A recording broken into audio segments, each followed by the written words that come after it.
Khan sir one of the respected educational YouTubers में से एक हैं, जो कि अपनी बोल्ड स्टेटमेंट्स के लिए काफी पॉपुलर हैं। लेकिन सिर्फ उनकी एक स्टेटमेंट की वजह से उनकी खुद की ऑडियंस और उनके स्टूडेंट्स तक उन्हें हेट देने लगे थे और इवन कई सारी कंट्रोवर्सीज ने खान सर की रियलिटी को पूरी तरह से एक्सपोज कर दिया है। आइए समझते हैं खान सर की कंट्रोवर्सीज और उनकी असली सच्चाई को आज की इस वीडियो के अंदर।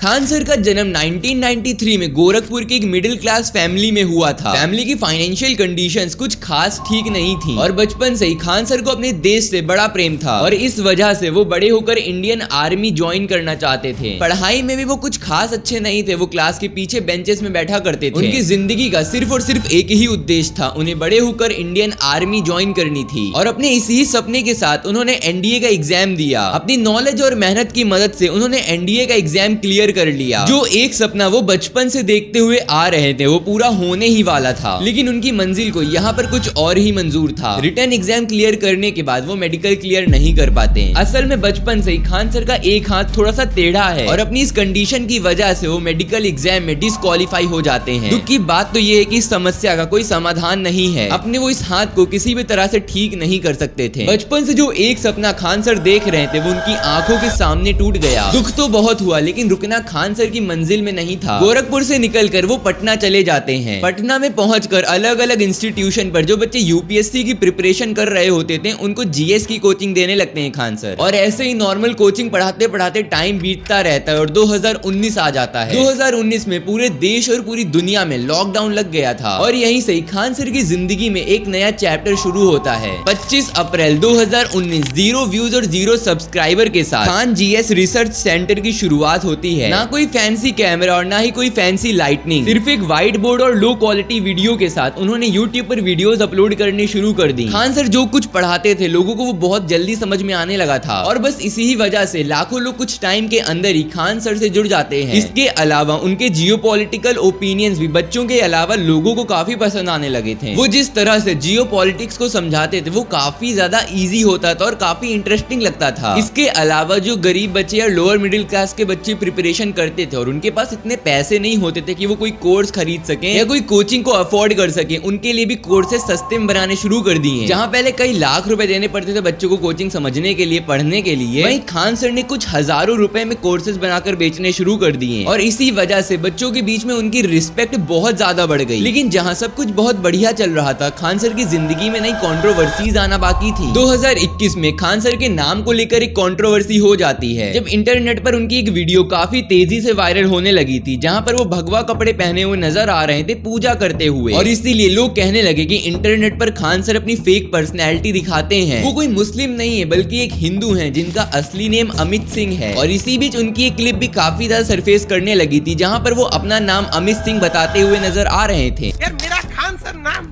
है, कोई बहुत बड़ा मिस्ट्री बता, जबकि हमको ऐसे लोग हमको अमित सिंह कह के बुलाते हैं।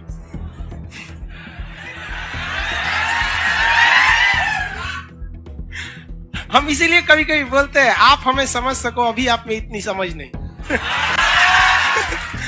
यार हम क्या है ना, एक मिस्ट्री है। बैंक में लोग हमें अमित सिंह ही कह के बुलाते हैं। धीरे धीरे ये कंट्रोवर्सी इतनी ज्यादा बड़ी हो जाती कि हजारों लाखों लोग इस बारे में बात करने लगे थे, जिसके बाद खान सर को खुद इन सब का रिप्लाई देते हुए एक वीडियो अपलोड करनी पड़ती है। 26 मई 2021 को खान सर अपने चैनल पर एक वीडियो अपलोड करते हैं जिसका टाइटल होता है हु इज खान सर। इस वीडियो के अंदर वो बताते हैं कि आखिर उनकी ये अमित सिंह वाली कंट्रोवर्सी शुरू कहाँ से हुई। उन्होंने बताया कि वो एक क्लास ले रहे थे और वहीं पे ही मजाक में बच्चे उनसे उनका नाम पूछ रहे होते हैं और इसलिए वो मजाक में कह देते हैं कि मुझे तो बहुत सारे लोग अमित सिंह भी बुलाते हैं, लेकिन उन्होंने कहा था कि उनको ऐसा बुलाते हैं, उनका असली नाम अमित सिंह है, उन्होंने ये नहीं कहा था। कि पूछने लगते हैं सब नाम बताइए ना, नाम बताइए, नाम बताइए, तो हंसी मजाक में आदमी कभी बोल देता है जालिम खान, कभी कुछ खान, तो इसी में हमने बोल दिया था ना मुझे अमित सिंह के नाम से भी बुलाया जाता है। हमने ये नहीं कहा कि मेरा ये नाम है, जबकि हमको ऐसे लोग हमको अमित सिंह कह के बुलाते हैं। बुलाया जाने का मतलब क्या है, वो लड़के इतने जीत करने लगते हैं क्लास में, हो आप सुने होंगे उसमें हल्ला बहुत ज्यादा होता है। अब लड़के मानते नहीं, कहते नहीं सर, आप तो बोलते कि जालिम खान भी हमें बुलाया जाता है, जहरुद्दीन भी बुलाया जाता है, आप ऐसे क्यों किए? तो हमने उसमें बोल दिया कि लड़कों को चुप कराने की जो बकला करी, हमको बैंक में भी यही बुलाया जाता है। हमने ये नहीं बोला कि मेरा नाम बैंक में यही है। बैंक में लोग हमें अमित सिंह ही कह के बुलाते हैं। ऐसे बोलती है कि लड़का सब समझ जाए सर, मुझे बैंक में भी यही बुलाया जाता है। और अब देखिए कोई अपना नाम ऐसे हंस हंस के बताएगा, वो तो ऐसे हंसी मजाक पीछे हिस्ट्री टेस्ट ले रहे थे, उसी में हंसी मजाक हो रहा था। और आगे वो बताते हैं कि उनका असली टाइटल खान ही है, जो कि वो कई बार वेरीफाई करा चुके हैं। और आप पढ़े लिखे जरा सोचिए कि अगर मेरा नाम खान नहीं रहता तो मेरी जितनी किताबें आती है, चाहे किरण पब्लिकेशन से आप देखेंगे, आरबीडी पब्लिकेशन देखेंगे, किरण पब्लिकेशन से तो हमने 26-27 किताबें निकाली है, उसमें सब में लिखा है खान सर। लेकिन जब हम लोग ये रजिस्ट्रेशन कराते हैं ना ISBN नंबर, तो उसमें हम बताते हैं यार वो ऑथराइज पर्सन होना चाहिए ना जिसे बताने के लिए। ये लोगो रजिस्ट्रेशन कराएंगे लोगो का अपना, तो वहां पे भी हमको आधार कार्ड पैन कार्ड सब दे रहा था, उस सब में खान है। अमेरिका में एक लेक्चर होने वाला है, वो जो भारतीय लोग हैं जो वहाँ बसे हुए हैं, वो भारत के किस काम आ सकते हैं, किस तरह से कर सकते हैं, उन लोगों ने लेक्चर दिया। काफ़ी यूनिवर्सिटीज़ में होगा वो चीज़। अब वहाँ हम जब लेक्चर हुआ तो वहाँ अमेरिका गवर्नमेंट की जो एम्बेसी है उसने ऑफिशियल मेल किया, बताया कि हमें आपका पूरा डॉक्यूमेंट चाहिए, पूरा नाम चाहिए, तब हम आपको यहाँ लेक्चर की परमिशन देंगे। ऑनलाइन लेक्चर होगा, हमें जाना नहीं है। वहाँ हमने दिया है। अब आप बताइए, आप में से कोई उठ के कहेगा कि हम NRC की ओर से आए हैं, खान सर आप अपना पेपर दिखाइए, आधार कार्ड दिखाइए, असली नाम बताइए, क्या हम उसको दिखा देंगे? अरे यार, कोई ट्रेन का ड्राइवर आपको आके हम कहेगा टिकट दिखाइए, नहीं दिखाएंगे, आप TT ही दिखाता है। इन सब के अलावा उन्हें मुस्लिम कम्युनिटी से भी काफी हेट मिल रही थी। मुस्लिम कम्युनिटी कह रही थी कि खान सर अपनी वीडियोस के अंदर इसलिए मुस्लिम को डिमीन करते हैं। उस चीज का भी रिप्लाई देते हुए खान सर अपनी वीडियो के अंदर कुछ ऐसा कहते हैं। देखिए, हम हिंदुस्तान की इज्जत करते हैं, भारत माँ की, लेकिन इसका मतलब ये नहीं कि हम हर हिंदुस्तानी की इज्जत करेंगे। जो अच्छा हिंदुस्तानी होगा उसकी तारीफ होगी, जो गलत होगा उसको लोग गलत भी बोलेंगे। उसी तरह से हम हिंदू धर्म, इस्लाम धर्म, सारे धर्मों की इज्जत करते हैं। अब कोई कहे कि इस्लाम धर्म की इज्जत करो तो हम भैया अल्लाह, नबी पाक, कुरान, रोज़ा सबकी इज्जत करते हैं। लेकिन इस नाते अगर कोई कहे कि आप हर एक मुसलमान की इज्जत कीजिए, चाहे वो अब्दुल कलाम हो, चाहे अजमल कसाब हो, तो ये नहीं हो सकता है। हम ये कहेंगे कि अब्दुल कलाम बहुत अच्छे थे, तो ये भी कहेंगे कि अजमल कसाब आतंकवादी था।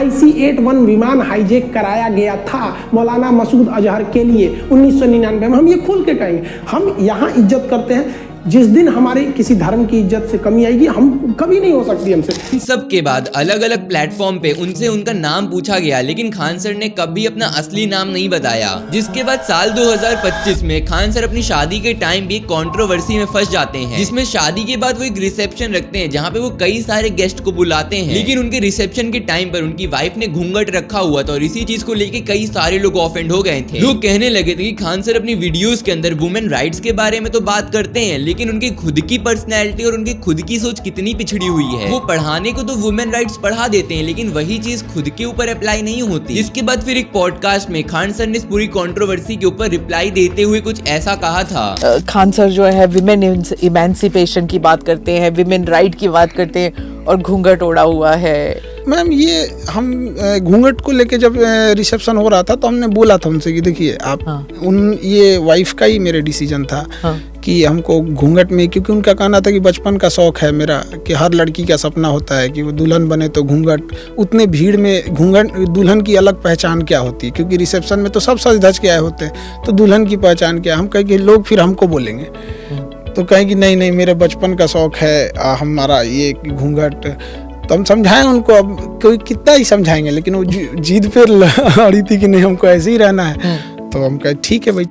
लेकिन इसके बावजूद भी कई सारे लोग उनको कमेंट सेक्शन में हेट दे रहे थे और उनकी इस बात के ऊपर यकीन नहीं कर रहे थे। अब देखो, मेरा मानना तो यहाँ पर ये है कि वो उनकी पर्सनल लाइफ है और अगर वो अपनी फैमिली के चेहरों को इंटरनेट पर नहीं दिखाना चाहते तो वो उनकी चॉइस है। खान सर एक टीचर है, कोई फैमिली व्लॉगर नहीं जो उनके अपनी फैमिली से कंटेंट निकालना है। उनका काम पढ़ाने का है, तो वो अपनी फैमिली को इंटरनेट पर दिखाएं या ना दिखाएं, इससे क्या ही फर्क पड़ता है। ये सब कंट्रोवर्सीज तो बहुत ही छोटी थी, आगे जो कंट्रोवर्सी उनके साथ होने वाली थी वो इससे कई ज्यादा बड़ी थी। उनके करियर की सबसे बड़ी कंट्रोवर्सी तब शुरू होती जब एक पॉडकास्ट में खान सर राजा हरि सिंह और सरदार वल्लभ भाई पटेल के बारे में बात करते हुए एक ऐसी चीज कह देते हैं कि उनके खुद के स्टूडेंट्स और कई सारे यूट्यूबर्स उनके ऊपर वीडियोस बनाने लगते हैं। तो 9 जुलाई 2025 को अदिति त्यागी के यूट्यूब चैनल पर एक पॉडकास्ट अपलोड होता है खान सर के साथ। उस पॉडकास्ट के अंदर खान सर कश्मीर मुद्दे के बारे में बात करते हुए राजा हरि सिंह और सरदार वल्लभ भाई पटेल के बारे में कुछ ऐसा कह देते हैं। सरासर हरि सिंह की गलती थी, उस बैल इंसान को स्विट्जरलैंड बनाना था कश्मीर को।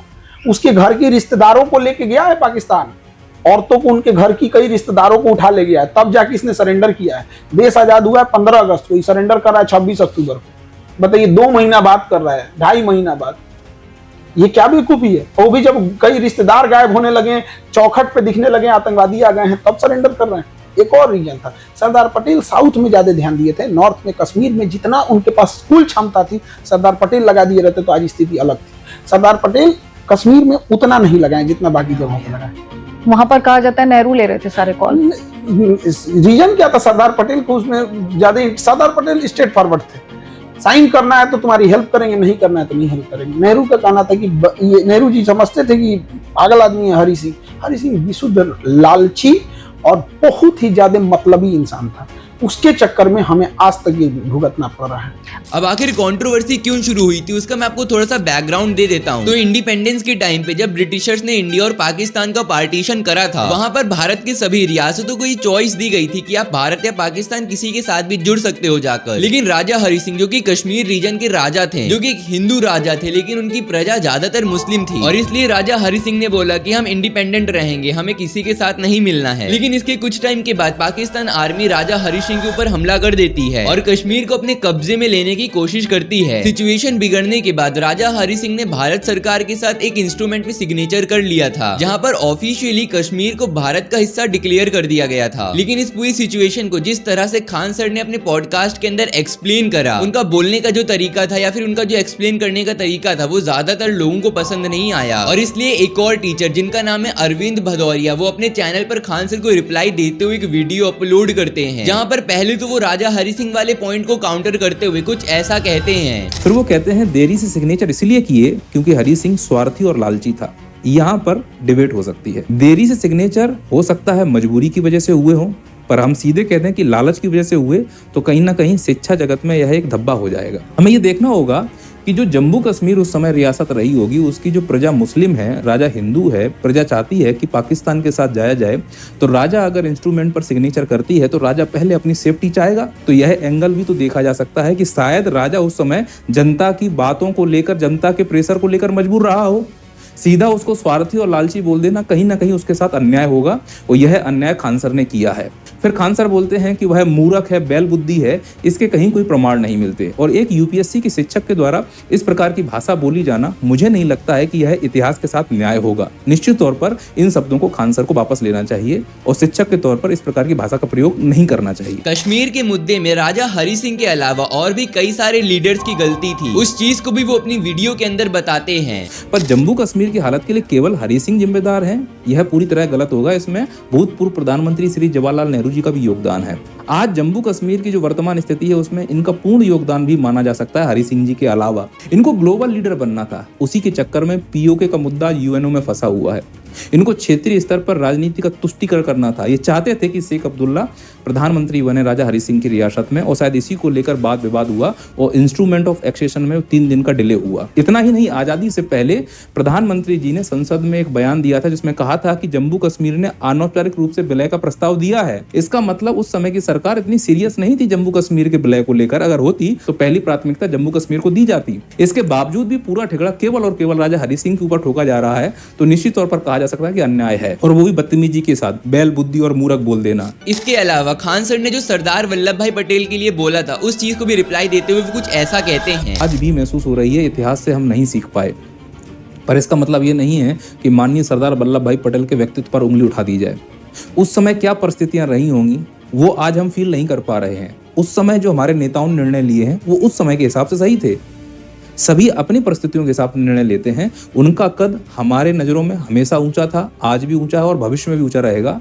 आज जो भारत हम एकता के बंधन में बंधा हुआ देखते हैं वो इन्हीं महान आत्माओं की वजह से है। इन सब के अलावा खान सर ने BR अम्बेडकर के बारे में भी बात करते हुए कुछ ऐसा कहा था। अगर अम्बेडकर साहब प्रधानमंत्री होते तो देश कुछ और होता। आप ऑप्शन रखते नेहरू और सरदार पटेल। नेहरू और सरदार पटेल से ज्यादा योग्य थे हमारे साहब अम्बेडकर। वो शख्सियत थे जो चाहते तो जिस तरह पाकिस्तान अलग किया था उस तरह अलग कर दिए रहते। एक इशारे पे दलित उनको भगवान मानते थे, कर सकते थे, लेकिन उन्होंने देश प्रेम था इतना जिन्होंने नहीं किया। और अगेन उस पॉइंट का काउंटर करते हुए अरविंद सर अपनी वीडियो के अंदर कुछ ऐसा कहते हैं कि बाबा साहब की जो योग्यताएं थी, बाबा साहब की जो डिग्रियां थी, उस समय किसी भी भारतीय के पास ना तो इतनी डिग्रियां थी ना तो इतनी योग्यताएं थी। ये बात सही है, लेकिन जब तुलनात्मक रूप से देखते हैं तो फिर योग्यताओं के पैमाने बदल जाते हैं। डिग्रियों की योग्यता होना और राजनीति की योग्यता होना दो अलग बात है।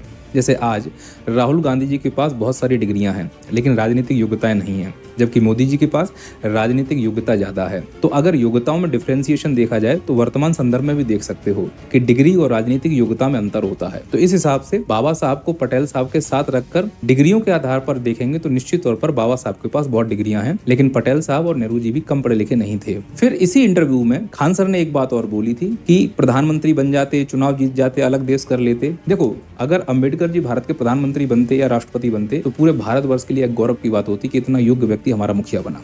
लेकिन चुनाव जीत जाते, देश अलग कर लेते, ये आंकड़े अंबेडकर जी के पक्ष में नहीं दिखते। कैबिनेट चुनाव हुए थे, उसमें हार गए, फिर पहला आम चुनाव हुए, उसमें हार गए, दोनों बार मुंबई से लड़े और दोनों बार हारे और उन्हीं के दलित नेता ने उनको हराया। तो इससे समझ में आ रहा है कि राजनीतिक पकड़ उतनी मजबूत नहीं रही शायद। तो ये कह देना कि वो खुद चुनाव जीतकर अलग देश बना लेते थोड़ा सा असंभव लगता है। खान सर की इतनी सारी कंट्रोवर्सीज होने के बावजूद भी आज लाखों लोग खान सर की रिस्पेक्ट करते हैं, क्योंकि खान सर ने अपना करियर कंट्रोवर्सीज करके नहीं बनाया है। करोड़ों के ऑफर मिलने के बावजूद भी खान सर आज भी उन गरीब बच्चों को पढ़ा रहे हैं, कम से कम पैसों में कोर्सेज दे रहे हैं ताकि हर कोई पढ़ सके और पढ़ाई को अफोर्ड कर सके। इसके अलावा भी वो गरीबों के लिए हॉस्पिटल बनवा रहे हैं ताकि उनको कोई दिक्कत ना हो, और अपनी कंट्री के लिए भी वो हमेशा स्टैंड लेते हैं, चाहे फिर उनका ओपिनियन कितना ही ब्रूटल हो। और इसलिए खान सर ने जो रिस्पेक्ट कमाई है वो आज भी और शायद हमेशा रहेगी। बाकी तुम क्या सोचते हो खान सर के बारे में मुझे कमेंट करके जरूर बताना, जरूर जानना चाहूंगा तुम्हारे ओपिनियन और उसको पढ़ूंगा भी, तो कमेंट में जरूर बताना। बाकी वीडियो पसंद को हाइप कर देना, लाइक कर देना, सब्सक्राइब भी कर सकते हो। स्क्रीन में एक वीडियो दिख रही होगी, फटाफट से क्लिक करके आ जाओ। मैं तुमको इसी वीडियो में मिलता हूँ।